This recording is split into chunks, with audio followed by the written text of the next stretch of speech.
What's going on, everyone? Welcome to the Fit, Healthy, and most of all, Happy podcast. I am your coach and host, Josh, here with his co-host and co-coach, KG, and I'm in the house. And we got Kyle's mic facing the right way this week. I don't know if you noticed last week, the fact that you could see that red light was supposed to be facing him, and we're like, something is up. And it wasn't the worst. We fixed it, and thankfully we have some fail safes in case we do mess something up. But I think it's a great segue into just that things happen. Like, things don't necessarily go perfectly. Even week to week, we're trying to get better with the space, the video quality, the audio quality, really making everything work there. We also want to say shout out to everyone who commented down below. If you didn't end up watching the video and you're like, what was Kyle's hat? What did it say? So Kyle bought a funny hat because it's a Bass Pro Shops hat, essentially, which I think he used to have one in high school, and it's kind of synonymous with your bro. Like, and of course there's Fishers, but it's also become more of a pop culture thing. So he has one that says Mass Bro Shops with a flexing bicep,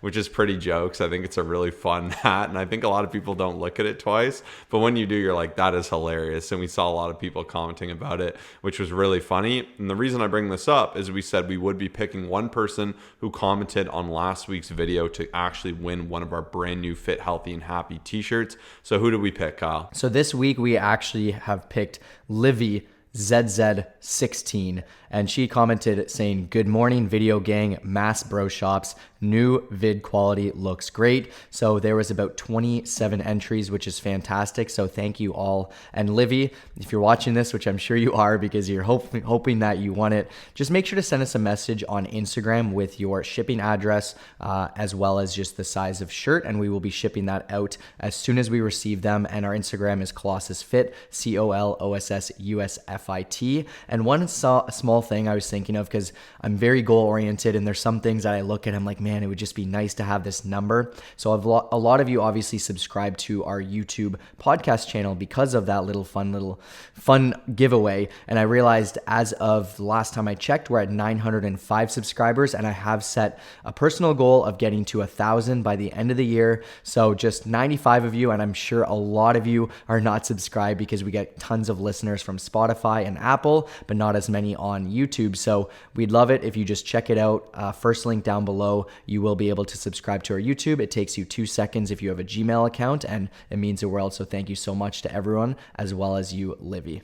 Yeah, if you're able to help us, it would mean a lot. We've really loved seeing the Spotify Wrapped and seeing, I think we were like a top podcast for like 40,000 people or something like that, which was just absolutely amazing. And it's great to see the impact and reach this podcast has had. And we really just want to thank everyone for supporting us. I saw the number one way it was shared was over text. So if you're sharing this podcast with your friends or sharing it to your stories, which was number 2, like, it really does mean a lot and it helps us grow. A sub on YouTube would be awesome. Over 1,000, it unlocks like some YouTube features, which is really cool because I think it allows you to monetize, allows you to do a bunch of other little things and actually have more creator tools, which is nice. Of course, we have it for our fitness channel, but we'd love to have it for our podcast channel. And there's going to be a lot more great content on video, and we really have some big plans in the new year. As you can see, we are investing in our quality and just our content in general. And the more growth we have, the more we're going to be able to do that.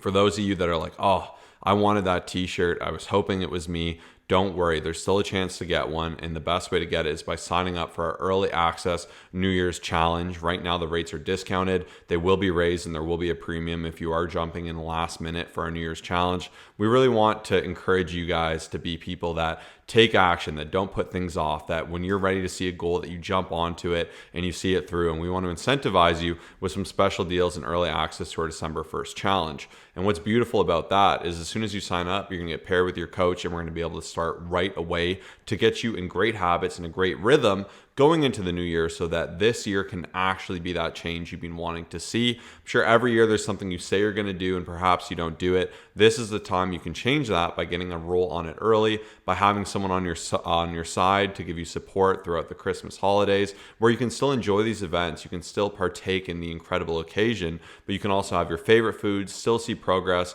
and not really end up with a lot of regret. I know it's hard for people because they really enjoy the time, then they feel super guilty for it. They get excited for the New Year's, they do good for a week, then they feel worse. And that's how you progressively stack on that weight. So we want to work against that. There's going to be over $5,000 of prizes. Any new sign up is going to get discounted rates as well as an extra bonus t-shirt. We're going to get started right away. By getting started early, you're going to have a better chance at winning those grand prizes and really securing an incredible transformation. So if you've been wanting to change, you're fired up, this is how you do it. We guarantee our results. With a coach, you can see around corners. We're here to help you really just with any problem, anything that can arise. And most importantly, we're here to lay out everything just to give you the instructions you need to make fitness, nutrition, accountability, planning, training, all of these things as simple and straightforward as possible so you can see better results, live your life, be happier, be fitter, be healthier. So this is your chance to get started.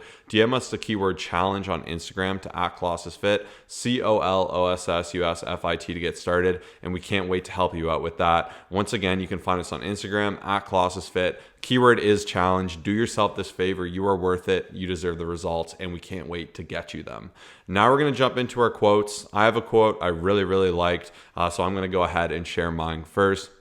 My quote, and I actually share this to our Instagram every day. I've been trying to challenge myself to post a little note. So when you go to DM people, you can see little notes from people. And for most people, I notice it's like, I don't know if I want to go out tonight, or like it'll be silly little things. But I just figured, hey, if I can post something uplifting, inspirational, and motivational every day, I'm just going to help people out. And even I actually was reading something else today, and it was super relevant that I actually thought of this, and I'm happy to share this here. And this was from one of my other readings, and this is from Seneca, and he said that we ought to acquire one thing per day, whether that's a quote, a story, a relationship, anything that makes us better, it doesn't matter. And I love that idea of just acquiring one new amazing thing, a thought, a process, just inspiration. And we try to do that through this podcast. We try to do that through our Instagram. We try to do that through our YouTube, all of our different medias. And of course, we do that very amazingly one-on-one with our clients. So if you're not following us on Instagram, once again, you're missing out. You would have seen my quote early.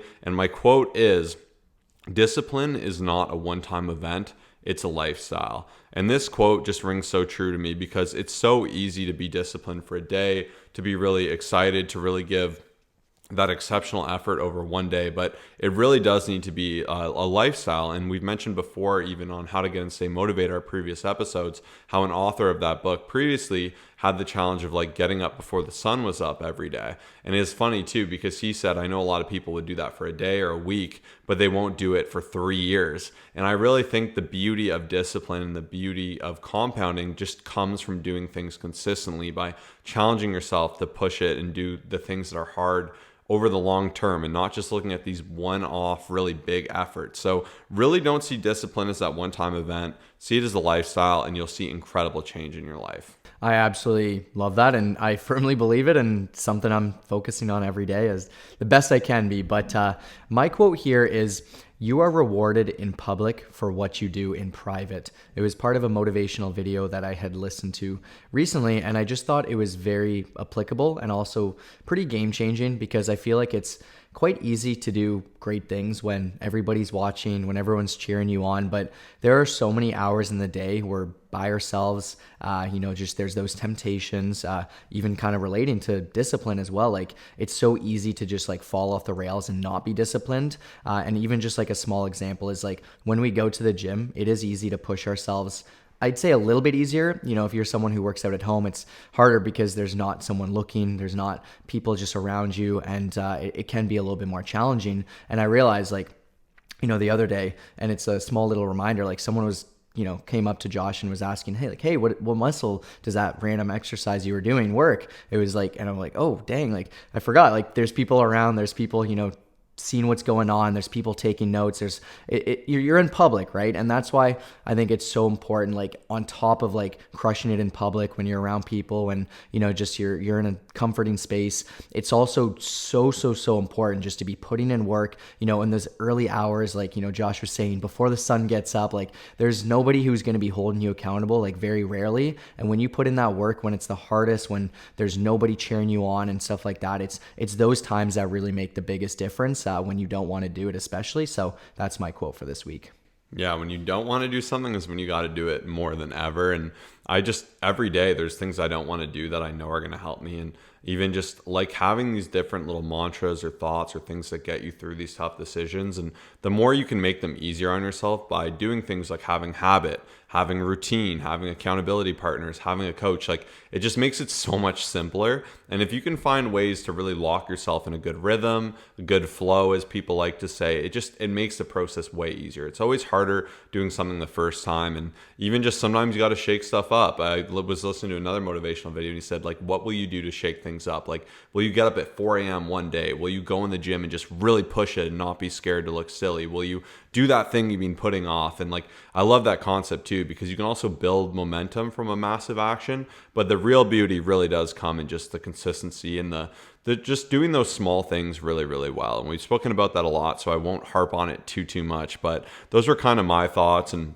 even for myself, like into our thoughts and I guess where I'm at with my training and stuff, it's just that concept of like, how can I do those small things better? As I've been mentioning, maximizing my sleep, really tracking my weights has been awesome, because week to week, I'm like, okay, I did this weight and I've been trying every week to either increase my reps or my weight whenever possible. And I've really been challenging myself, and I definitely think I'm eking out little micro gains here and there. And even in life, if you can do just the same and say, how can I give it a little bit more? How can I challenge myself a little bit harder? How can I collect one of those wins I mentioned of just inspiration, a thought, a quote, and just surrounding yourself with things to make it easy. So case in point, like to the point of something that compounds, that's a habit that makes it easy to stay motivated. If you're like every Monday, every Thursday when I commute to work, I listen to the Fit, Healthy, Happy podcast, you're going to get 2 incredible episodes in. You're going to get fired up. You're going to get some new thinking. It's going to motivate you before the gym, all these great things. Or another rule, whenever you're in your car and you're driving to work or you're commuting somewhere that isn't the gym, you listen to an audiobook or a motivational podcast.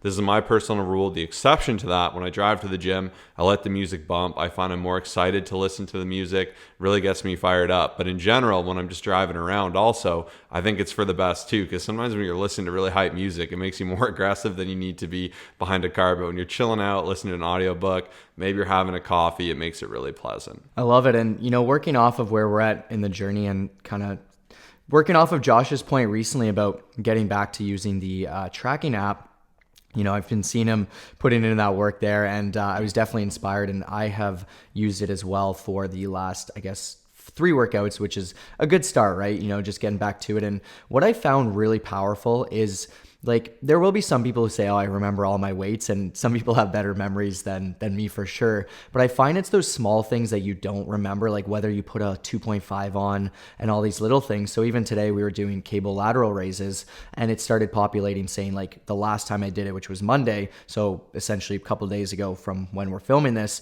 I was using 30 pounds. So I'm like, okay, cool. Now I'm going 32.5 pounds. Same rep scheme, just a little bit heavier weight. And it's those small things that very often I feel like we don't remember. Like, of course, I'll remember last week what I was using for my barbell squats, like a lot of these other things. And especially for those of you who aren't in the industry, like it's not here what you do for a living, essentially. Like, I know there are so many things pulling you in different directions. So very rarely, we will remember that. So it's just a friendly reminder, however it is that you want to keep track of it. I do firmly believe it. And especially as I've gotten back to using some of these systems, it just kind of reinforces like how important it is. Cause I'm like, man, like sometimes I'm not perfect with it, right? And we're all human. So just a friendly reminder there. And I wanted to share that with you today. Yeah, like it's so easy to think like I'm going to come to the gym and I'm going to max out. I'm going to just die in the gym. I'm going to be sweaty. I'm going to be bloody. It's going to kill me. And that's what's going to get you crazy results. But that's really not it. Like the person who's just in there consistently, they're up in their weights when they can, they keep showing up, they'll blow that first person out of the water. And I know it's really natural to have an all or nothing mindset and to think like, I just need to do these crazy feats of action and be insane, but really just doing the simple things well. And even an insight into our coaching system, that's really what it's built around. Like we built this coaching system over 10 years and there's a reason it's so effective. There's a reason we're nearing 4,000 transformations. And that's because we really look at the complex, we make it simple. So the foundations of it and the way I see it, and I haven't brought up the stool in a while and we're approaching 2024, so I'm going to say it one more time. If you think of a 3-legged stool, If you're new here, you probably haven't heard me say it. If you've been listening to this for a while, there's no harm with always remembering the stool. I always say, how can I improve my stool? So there's a 3-legged stool. You go to sit on it. You're happy. You have a nice seat. Kyle comes over and he kicks one off. I'm going to be like, whoa, like I can still sit on it, but if I lean wrong, I will fall over. He comes over again. He's really mad at me, kicks off another leg. I'm going to eat it on the floor. I'm going to be super mad. And I'm going to be like, why did you break my stool? So if you think about it this way, if you think of training, so your actual working out, you think of your nutrition, and then you think of your recovery, sleep, planning, external factors, we like to bundle a lot in. Those 3 are what create an incredible transformation. And you can't only do one of them. You can't only do 2 of them. You need to do all 3 of them. Now, they don't need to be absolutely perfect, but you do need to make sure they're balanced and you're in control of it. And that's really what we focus in and around. Is your training regimen the most optimized and effective for your time frame, your history, and your goals? Is your nutrition allowing you to still have a social life, to eat your favorite foods, to see progress, to be satisfied, to not be irritable towards your family and your coworkers? Check. Is your sleep on point? Are you making an effort to take care of your stress? Do you have a plan? Do you have goals you're working towards? And by doing this and like really looking at it on a macro level, but really optimizing the micro, you're going to be unstoppable. And I know it's hard to conceptualize what that looks like in practice. And that's why we built this coaching program to be so effective to do all of that. And with this as well, we're going to have a challenge. It's going to have some extra bonus criteria. It's going to be a 30-day big, intense, fun push. So you will get that hoorah, massive action. But what's also amazing, like I said, by signing up now, you're going to get a big jump on that. You're going to build and really realize you can still enjoy like Christmas and create amazing habits and get started early. We use the tree analogy 100 times. I'm not going to bring it up again because I did bring up the stool. But now is the time to get started. So DM us challenge on Instagram to learn more about this. You are absolutely worth it. And you got to ask yourself, if not now, then when? And if you say next year, next month, 3 months, when this or that happens, it's never going to happen. You owe yourself to do this. I want to push you to do this because I'm so excited for what we're going to accomplish. And I love helping new people. And I definitely want to help you. So our Instagram, @ColossusFit. Keyword challenge. But now we're going to go ahead and jump into one of our clients who's optimized the stool. They've been getting after it. I'm actually a huge fan of you, Alex. I look in our Facebook group every day. It's where all of our coaching clients communicate to each other. They share their wins, they ask their questions, share recipes, hacks, tips. It's freaking amazing. And I learned so much in there. Like, I just love seeing it. And a couple of weeks back, Alex, I was really impressed because she had mentioned how she went to Germany and how it was ridiculously hard to find a gym. It was hard to eat right. Everything was inconvenient. And she said that she was doing extra steps, making an effort to walk everywhere, try to eat the best protein food that she was able to find. She's being a leader with her family with 3 kids. She's just been getting after it. And I've loved seeing her enthusiasm and just excitement and trust of buying into the process and therefore seeing the results. So I'm getting a little excited, but Kyle will elaborate on the amazing things Alex has done. Yeah, she's been working with awesome coach Jason and lost about 5 kg while gaining muscle, a lot of it through travels. Like, even I've got some notes here from coach Jason, sometimes as many as 4 countries a month. She'll even plan and pre-order some of her foods to the hotel. So when she arrives, she's set. And it's amazing to see just like when you look for solutions, you find them. When you look for excuses, you also find them. And what's really cool is she's actually from Uruguay. We've never been there, but I know a lot of people will ask specific questions like, does the time zone matter? Does it matter where I'm at? I know you guys are across the world. And what we're very grateful for, like to give you some context, back in the day when we were doing in-person training, we'd only be able to see so many people at a time and they have to live, within 15 minutes, I guess, right? Some people would drive a bit further, but we kind of sat down and we're like, how can we figure out a system where we can help people from around the world? And it's like, so inspiring to see just the different walks of life. Like, we've had a lot of people from Singapore, Australia, New Zealand, different parts of Germany, obviously Uruguay now. And it's just really cool to see. And I'm so grateful as I'm spending time talking about this to think of like people in a different part of the world following our program, showing up, getting their friends and family involved in stuff like that as well. And, just super, super pumped about that. And that's why even as we're kind of coming up on this New Year challenge, I'm pumped because like I get inspired, like similar to what Josh said, from other people. And it's so amazing to just have an amazing community. And there's no way when you have so many people crushing it with the same game plans, a game plan customized to you, but a same, I guess, like approach in terms of like what you're striving for and your goals, there's just no way you can fail. So really excited about that. Send us a message with the keyword challenge, and amazing stuff, Alex. We are so proud of you. All right, now we're going to jump into the mailbag and answer your questions. So the first question we have this week is, I'm looking to get started on my goals for the new year, but I'm not really sure where to start. I know you guys say not to wait for the first, but any advice or tips to goal set properly would be great. I don't want to set myself up for failure going into 2024. So that's an amazing question, and I'm really happy to hear all the awesome people, and we've had these discussions with some of our clients as well. Just, hey, what do we want to accomplish, right? It's that time. I highly recommend you start thinking about it, but you also start taking action. And I really hope you enjoyed Thursday's episode as well, because there are some amazing things that, can give you some good insight as to what to start striving for. But for me, there's a lot, right? Like, I think the biggest thing is like setting reasonable, but at the same time, like out of reach goals, so it actually pushes you. And I've definitely been guilty of kind of like just picking random numbers and random things that I think like sound really good. It's always important to remember that when you are setting these resolutions, these goals, you are in the most comfortable space. It's possible the heat's on full blast. It's, your feet are up, you're wearing some nice slippers, like you're the most motivated likely, because that's usually when we sit down and set goals. You're caffeinated. And so I always take that into consideration when setting these things, because at the same time, like, you feel like you can conquer the world. Like, it is very good to have amazing out of reach, strong goals. But at the same time, to me personally, it's not motivating when you're so far from it. Like, if you say I want to deadlift 500, but you've really only done like a plate and a half, it is great that you have that goal. But I think at the same time, it is great to actually sit down and see what makes the most sense and look at the growth. Like, even for us as a business, we want to set these great goals to help as many people, but we don't want to be like just making these random numbers up because it's not motivating. Another really big thing that I consider, especially with I'm not even going to say the word resolutions, but with goal setting, especially for the year, is I do like having different buckets.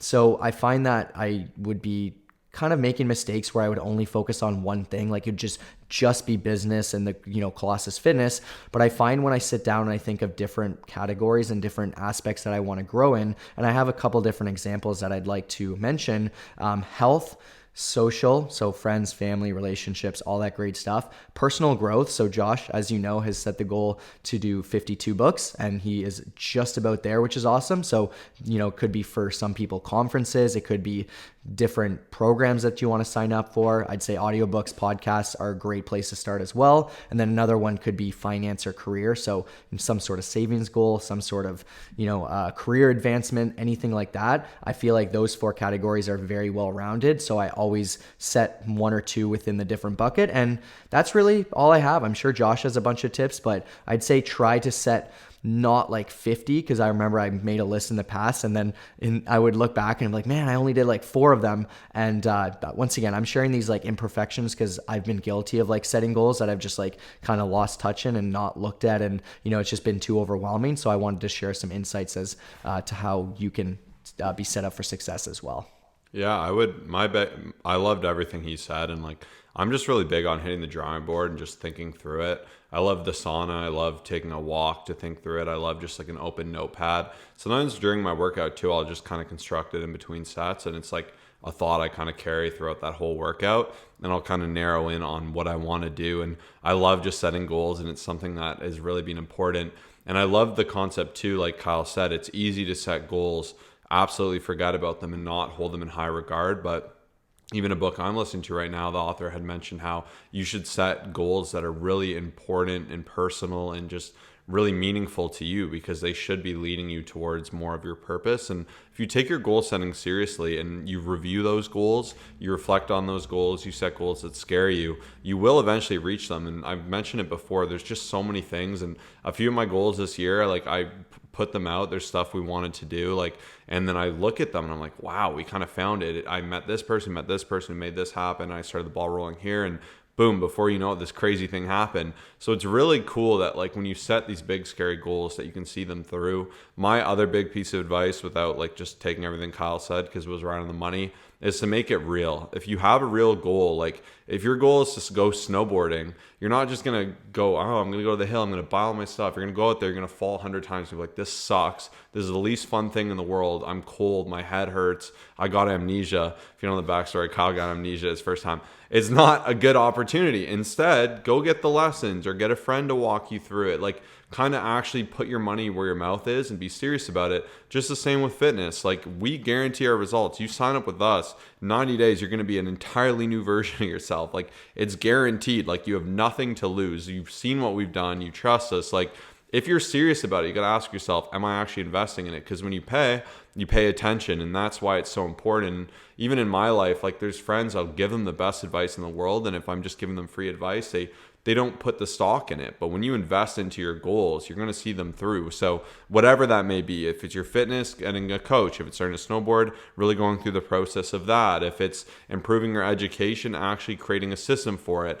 And goals also are a great mechanism of accountability, because if I didn't set that goal of 52 books in a year, as I mentioned, I'd be nowhere close to it. But when you set these scary goals too, you can kind of push your standards for things. And now I've developed really incredible habits of reading, and it's a reflection I even had. Like, now I read before bed every night for like an hour to 2 hours, and like, I love it. It's a really nice way to fall asleep. I feel like I'm absorbing tons of great information. I read in the mornings. I listen to audiobooks all the time. Like, I constantly feel like I'm just absorbing new incredible information. And I only got to that point because I set that scary goal. So if your goal is to achieve like 300 workouts this year or something, like, you can just think of the positives that'll come from it by like professing it, putting it out there, having other people aware of it, because it kind of adds that pressure, and they say pressure makes a diamond. So those are my extra tips on top of Kyle's tips. Yeah, and like one thing that I really got from that as well that I started to think about is like really starting with those action steps, because man, like I talk to so many amazing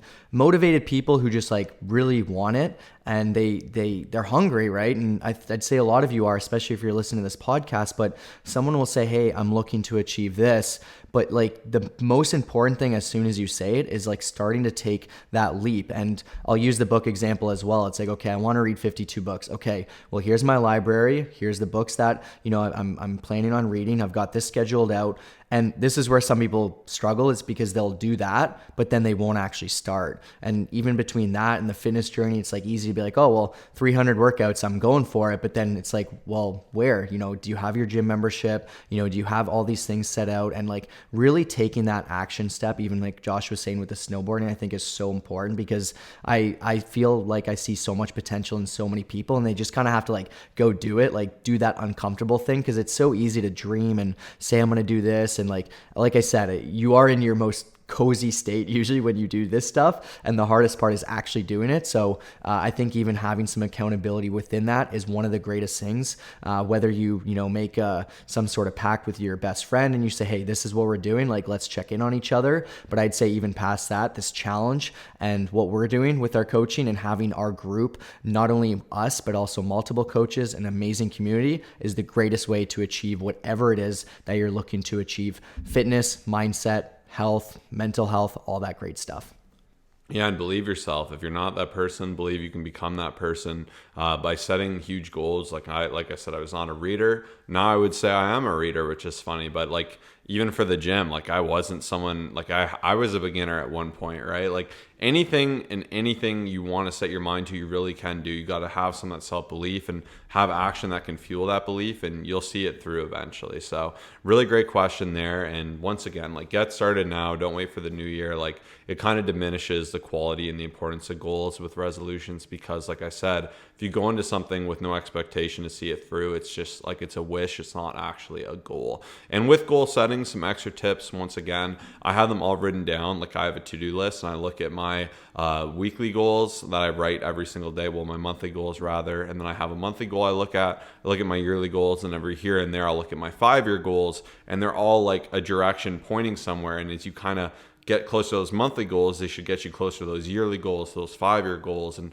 time moves quick. So when you have all those extra things to keep you accountable, when I journal, I write down my 3 goals. Like, the more you can really just keep them in your mind. And we've mentioned before, if you think about yellow cars a lot, you'll see more yellow cars. And when you have the goals at the forefront of your mind, you'll notice your actions and things you do will start to reflect your push to achieving those goals. So the next question we have is advice to push through a plateau. So yeah, this was a great question. It was from Angelos on Instagram.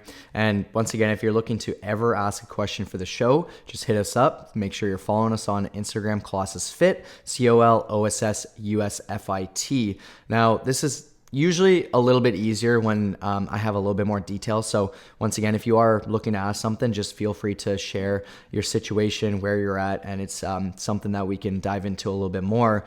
But I would say a lot of times plateaus take place, like in my opinion, you just have to keep going a little bit longer. And I know that's a kind of a more generic answer, but at the same time, I will say like that is usually the case. I'd say not for like 90% of people, but I'd say like more than half the people. I think sometimes we can get impatient. We can do something for a week. Let's say we've had a couple years of maybe bad habits or, just not being as great as we could be. And then we're like, all right, like instant results, like let's go. We've just started working out. We've just got into things and we're like, man, like I'm at a plateau and I'm not seeing the change that I want. And it's definitely hard, right? Like I see that happen quite a bit personally. So I did want to share that as my first insight. And the second thing would just be to really make those adjustments to get yourself into a bigger deficit. So I'm being obviously generic here, but I'd say most people would fall into this category if they've already been patient enough and they just really want to see that change.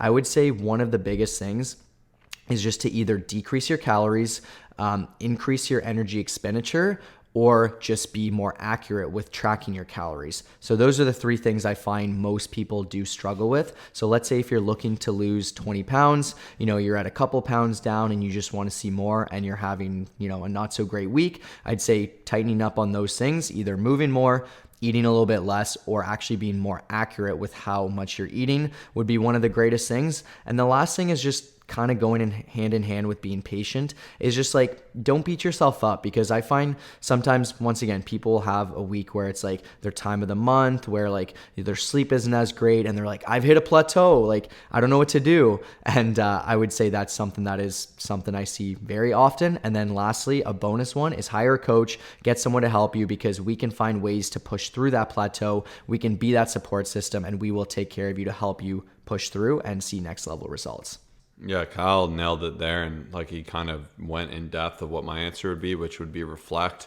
I think it's pretty easy. Like, pretend you're not yourself. You're one of your friends looking at yourself. Like, it's so easy, we always say, to fix our friends' lives and be like, oh, if this person only did this, it'd be perfect. But it's hard for us to see our own faults. But if you sit and reflect and you're like, where am I actually not giving it my all? And you're like, okay, my nutrition sucks. On the weekend, I'm completely blowing it off. I'm not tracking my food. I'm saying I'm too busy, but I'm just being lazy. I need to do better. You're like, oh, I'm not actually really pushing myself in the gym. I know my coach program 1 RAR, which is 1 rep in reserve, but I might have 4 or 5 in there. And really just understanding and not like hating on yourself for not being perfect, but saying, okay, like I found a hole in my game. Let's improve it. Let's get better. And like, you can always do this. And I'm still doing this all the time. Like, it's not a bad thing. It's a good thing. And to me, it's like awesome, because when you can kind of find your own faults, you can improve them and you'll be less like naive to it and less insecure about it. Because it sucks sometimes when like you don't know something about yourself, someone points it out and you're like, I didn't know that. That's brutal. Like, I wish someone had told me, or I wish I had noticed it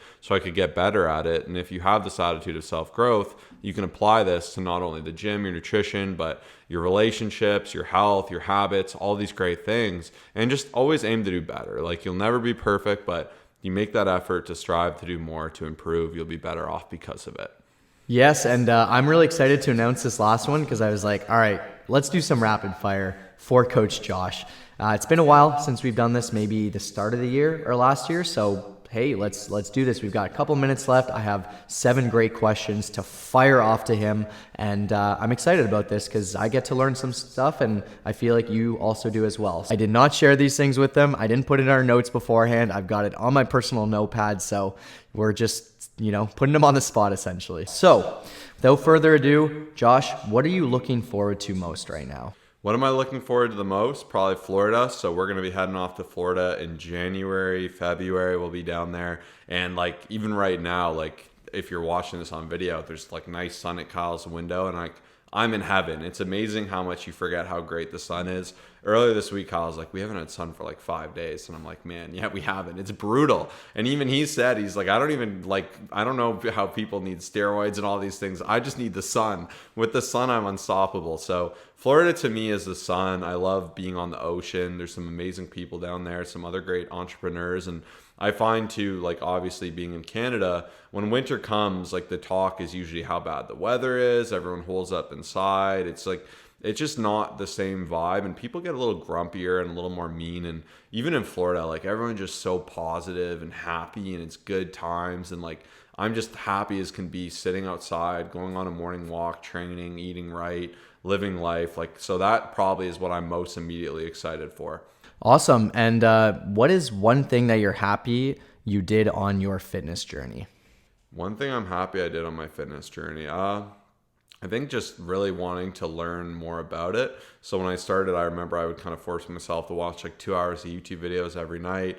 I'd read as many articles as I could. And like, I eventually found my way to more reputable sources and more of the science community. And then I guess on top of that was I didn't dive too far into the science community. I've always used the science community as like a guide, but not as like a surefire thing, because people like to take science as like fact, like it's just absolutely always the truth, and it is the truth according to what's available, but science is always evolving and improving, and its goal really is to get towards the truth. So for instance, even with training, like there was always like a big push towards like do a ton of volume, and then I would do that, I see results, I knew with my personal experience it was good. The new science would come out and be like, actually you should do like MED, minimum effective dose, and they'd go away from it, and they'd say if you're doing over 20 sets, you're overtraining. And it's like, oh, what the heck? But I feel good with this works. And then of course, now there's more science saying you can go upwards of 30 sets, which is crazy. I wouldn't even touch that territory, but I think it's always thinking critically about things in my fitness journey. And even with my own experience, not acting like everything I know is absolutely always true. I'm always trying to learn. We did belt squats for the first time today. I've never done it. It was fun to have that feeling again of being like, how do I use this machine? How do I figure this out? And being a little bit of a novice to it. But like, I feel like you never want to be too prideful that you're like only stuck in your old ways, or too prideful to have your thoughts challenged. And like, I'm always trying to observe new things and actually improve upon it. But yeah, there's my very vague answer. That's great. I would even say, I was thinking you'd say just, that's a great answer. I was like, he's going to say just starting. I think that was a great thing, because Josh was super young when he was like walking us all through these workouts. And like, it was just, it's cool because he inspired a lot of people when we were young, but I'd say just like getting started is one of the greatest things as well. So that was a great answer. And I guess working off of that, anything you regret looking back on your 10 plus year journey? Yeah, I can't say I have a lot of regrets. I watched a YouTube video that was funny. It was like all regrets from people 8 to 65, which was interesting. But really my only regret, especially in the terms of fitness, and I've said it before, not hiring a coach, because I wasted a lot of time doing things wrong, learning what was wrong. Like, I wish I just knew what was right from the start, especially in that noob game thing. Like, I had really good results. I really pushed it, but I know I could have even had even more, and I would have loved to like learn from the best source possible. And I love seeing like newer people in their journey who are really gifted, or people that are dead beginners, but seeing them get their full potential and really seeing their capability by like piggybacking on all of my hard work. Because why would you not, right? Like, why not just optimize it instead of doing thousands of hours of research and trial and failure and hurting yourself or training wrong? Like, having a coach to tell you exactly what you need to do and why is just like the best investment ever. So I always say that's one thing I wish I did earlier, and like not even just like, yeah, not taking advantage of that, because especially back then it was kind of the start of when all that was kicking off, and I could have worked under some beasts. I love it. Yeah, you can save so much time, money, energy, and that's something we preach to everyone who joins us. So I think that's a great answer. This stemmed from a question Matt, a personal trainer we know, asked when we posted Josh's book challenge the other day. He was curious, and he just pretty much said, how much reading do you do a day? And I was curious as well, so I wanted to include this one currently. It's a good question. I have weeks where I'm really, really good with it, weeks where I'm not as good. So I try to always do like an audiobook on my walk when I can. It depends like if I'm by myself or not, but if I'm by myself, usually I'll do my morning walks like 20 minutes. It used to be 25. Now I've been doing the shorter route because I have my baby and my dog, and it's a little hectic, like bundling everyone up. So I try not to stay out as long as I would like. So I do a little bit there. I try and listen, as I mentioned, my audiobooks in the car whenever I can. I'll sometimes do it like while I'm on a treadmill. I really like audiobooks while I'm just like tidying and doing like monotonous little things in the house. So I feel like you're busy and you're also absorbing information. So that's something I enjoy. Reading, sometimes when I wake up super, super early, like I'll wake up before my alarm, I'll just lay in bed and read for like an hour or whatever till it's kind of a reasonable time to get out of bed and start working.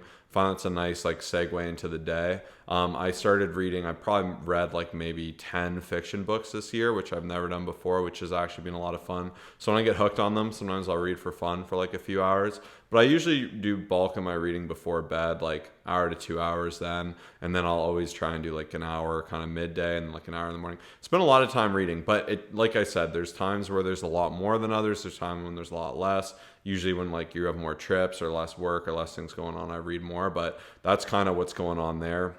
And I'm always just trying to like do what I can to crank through them, and the challenge has been good, but I'm also excited to be done with it, to really just kind of reread some things, to slow down with it. But yeah, it's a good question. So a couple more. Quickly, one question. If you could have one food where calories didn't matter at all, like it was like 0 calories, what would that be, if any? It's a good question. I feel like I've come a long way in my food journey. I definitely was someone who wanted to eat all the food all the time, but I've really been like going more towards like 90-10, 95-5, like for healthy, unhealthy. And I really have kind of hated eating a lot of unhealthy food. And I've really worked to try to like eat to where I'm satisfied. Like even yesterday we got a burger, and normally I'd get like 2 double burgers and a fries or like whatever. Like I'd be really maximal with it, and I just try to eat as much as I could of everything. Or like if I had like some chips, I need to have a whole bag or whatever it may be. Or if like it's one slice of cake, you may as well have the whole cake. And I think it's hard because I did such a big bulk, and like even just like my history of like finish your plate, this and that. But I've really been trying to be aware and just enjoy the quality of food without needing to go crazy on it. You've heard me before say like the first 5 bites would be the same as the next 10. So like even with my favorite foods now, like I just don't go crazy about it. It's funny too, like even pizzas have always been like a bad thing. Like I'd love pizzas, I always want to order them. I'd eat it like an XL, no problem to myself, which was just way too many calories. So now what we do in my household, we do 1 pizza a month. It's been pretty funny. We work it in our calories, and like I just have a medium pizza, which is still a lot of food, but like I'll have a really healthy breakfast. I'll have a lunch once a month. I look forward to it. And like I love pizza, I love pasta, but like I wouldn't even be interested in having an extra large pizza because I just feel disgusting. I feel lethargic. It fucks my training. So instead, like I've really just been trying to have a good relationship with food and enjoy it. So that's where my answer is a little funny. Like I don't think there's anything I would just want to eat infinitely at 0 calories. Like kind of appreciate it all for what it is. Like pasta can be really dense, but it's really fun. Like especially if you get like a rosé sauce. I'm not so much a white sauce or whatever, but butter, cream, all these different things. Like because it's so rich, I don't mind now having a smaller portion instead of needing to order 2 or 3 of them. And I feel like that's one area I've really improved. I've really kind of liked my veggies. I've liked my really healthy foods. I love like my Greek yogurt in the morning. So I've really just enjoyed a good balance, and I've actually enjoyed eating a lot healthier. Like I've actually kind of crave healthy food more, which is pretty funny. And even with this bulk, it's been a little bit of a challenge. But yeah, kind of an interesting out of the box answer. Yeah, that was great. I didn't know that. So that was, I appreciate you sharing, and I'm sure everyone's intrigued by it as well. And what is your biggest strength? You know, I guess it's kind of a bigger question, but is there just anything that comes to mind? Probably my deadlift. I'm kidding. I don't know. That's a bro answer. Deadlifts is my biggest of my 3. People always be like, man, your bench is crazy. I'm like, not as good as my deadlift, but not as much these days. I haven't been deadlifting as crazy heavy, but in general, my biggest strength, I don't know. I think it's just curiosity. Maybe I feel like I'm curious to things. I try to learn them. I definitely have good confidence to try new things, which can be nice, but strengths can also be weaknesses. But lately I just feel like I've been really willing to like think things through, to try to understand them, like not have much ego towards things and kind of look at it that way. And I feel like that curiosity and just that desire to learn has been good, and just try to improve, like even just being curious and like letting myself fail enough to improve and get better and be fine with it. I think that's been a game changer. I would say from an outside perspective, it's discipline. And I think like it goes well with Josh's quote, because when you travel with someone, when you live with someone, like when we go to Florida for a few months, you get to learn, you get to know someone, right? So I see like the same time, the same walk, the same stuff. Like you guys don't see it obviously, but it's pretty cool to see. So I'd say from my perspective, it's definitely just like getting it done no matter what, full on discipline. But lastly, any weaknesses, anything, you feel that you could improve, or just any weaknesses you feel that there's a hole, you're looking to change? I think sometimes doing the things that you don't like doing as much and doing them often, like can't say I like crave like to always be making social media content, this and that. Like I really like really good, deep quality content. And sometimes too, it can be hard, like managing so many different things. So I think doing the hard things sometimes is hard, and being consistent with them. That could probably be one answer. But I don't know. I wouldn't say it's the biggest weakness. I don't know. I feel like I have a ton of weaknesses, probably hundreds of things, but I just try to get a little bit better with them as I can, and finding balance and doing just like anyone else. But I wouldn't say there's one thing that's glaringly horrible, and that's where like I said, I try to have that reflection. I'll be like, okay, I'm getting lazy here. Let's improve this. And then something else will usually start to fall a little bit, and I'll improve that. And the goal is eventually they all start kind of getting better together, and you start to improve it. Like you'll get a kick on training and your nutrition will slack a little bit. And then eventually your training will be sweet. You fix your nutrition, then you're like, okay, I'm not sleeping as well as I was. I'm getting lazy here, and you improve it. And like in any regard. So that's probably my best answer, but really just also too, just really finding that balance and prioritizing the really important things first, not the easy things, I guess is another one. Great answer. And that's all I have. And I just want to say thank you to everyone who's made it to the end of this. I know it's a bit of a longer episode, and yeah, if you enjoy it, like let us know. I've had a few people as well just say, hey, like, there's some people out there who have podcasts that are like 2-3 hours. Like we're not on that level, but if you enjoy it, let us know, because any feedback when you leave it on the Spotify app or even just on the YouTube video, or even message us, it means the world. So thank you so much, and make sure send us a message with the keyword challenge. If you've made it to the end of this, you are a real one. We appreciate you all sharing your Spotify Wrapped. You're all awesome, and can't wait to see you in the next episode.